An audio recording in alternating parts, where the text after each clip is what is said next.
Bismillahirrahmanirrahim. Assalamualaikum warahmatullahi wabarakatuh.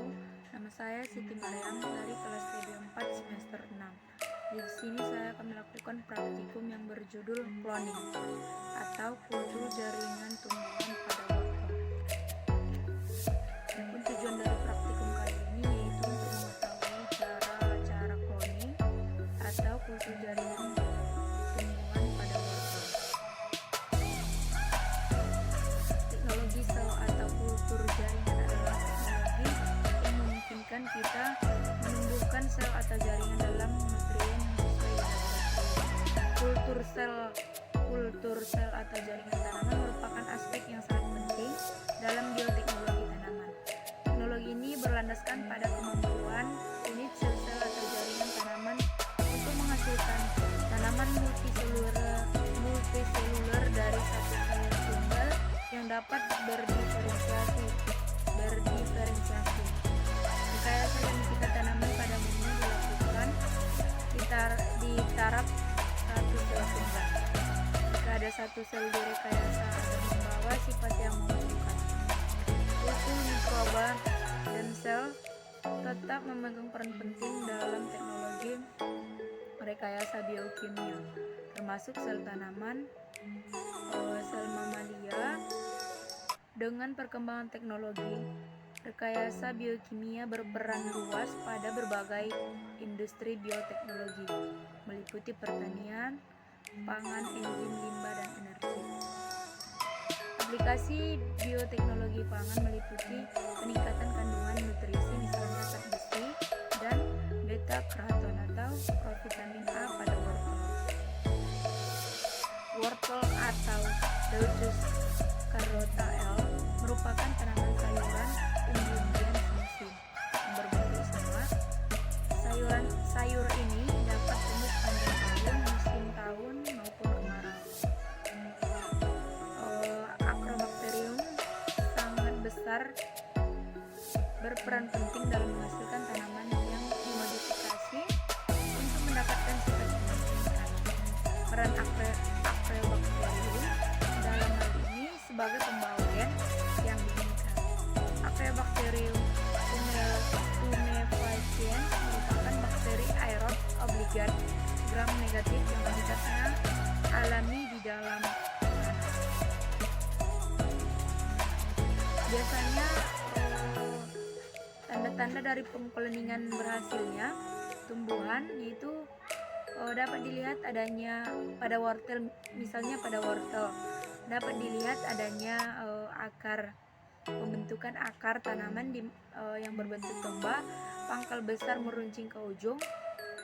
Akar pada wortel merupakan organ tumbuhan yang paling sederhana yang berasal dari radikula. Radikula berasal dari biji struktur halus yang bergerak menembus tanah.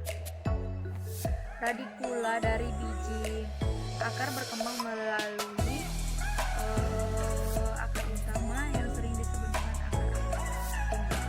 Akar tunggang tidak bercabang, biasanya hanya berupa serat-serat serabut yang halus. Sedangkan air kelapa yang baik untuk kultur jaringan adalah air kelapa muda yang dagingnya masih berwarna putih, belum keras, tetapi masih dapat diambil dengan sendok. Itu pendapat dari Haryadi dan Pamena pada tahun 1983. Air kelapa merupakan hormon alami sekelompok auksin dan sitokin. Dalam kultur jaringan, auksin berperan memacu pembentukan kalus, menghambat kerja sitokinin, membentuk klorofil dan kalus, mendorong prosesnya morfogenesis kalus, pembentukan akar, dan mendorongnya proses embriogenesis. Sitokinin berperan memacu pembelahan sel, proliferasi meristem ujung, menghambat pembentukan akar, dan mendorong pembentukan klorofil pada kalus. Dan ini merupakan pendapat dari Dedi Surasman pada tahun 2011.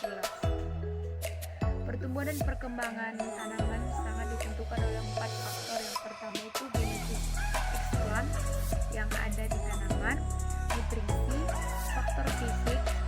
cahaya, suhu, pH, serta senyawa organik seperti vitamin dan zat penghasil tumbuhan atau ZPP. Meskipun sifat genetis tanaman sangat menentukan hasil yang diperoleh, faktor-faktor lain sangat menentukan bagaimana sifat genetis tersebut akan terekspresikan. Nutrisi merupakan faktor yang paling penting dalam keberhasilan kultur jaringan tanaman, karena tanaman memerlukan bantuan nutrisi saat sebelum autotraf di dalam kondisi in vitro. Faktor-faktor fisik lainnya seperti suhu, cahaya, pH, dan konsentrasi O2 berpengaruh juga terhadap proses-proses seperti penyerapan air, evaporasi, dan fotosintesis. Dalam praktikum kali ini, alat dan bahan yang digunakan itu seperti pisau, wortel, air kelapa muda, deterjen sebagai pembersih, wadah, dan lain-lain. Dalam proses kultur jaringan ini, yang pertama itu ambillah wortel yang telah bersih, lalu potong secara melimpah. Setelah dipotong, ambillah sel floemnya, lalu letakkan pada cairan yang berisi air kelapa muda tersebut, sehingga pengamatan akan dilakukan selama 4-8 menit. Jika kultur jaringannya berhasil, maka akan tumbuh akar-akar serabut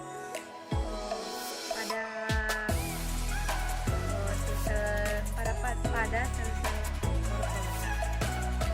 Jika sudah tumbuh akar-akar serabut kecil halus, lalu pindahkan ke media pertemuan pada tanah ataupun pada politik.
Sama sekali, karena dikarenakan adanya faktor kegagalan dalam cloning tanaman wortel ini.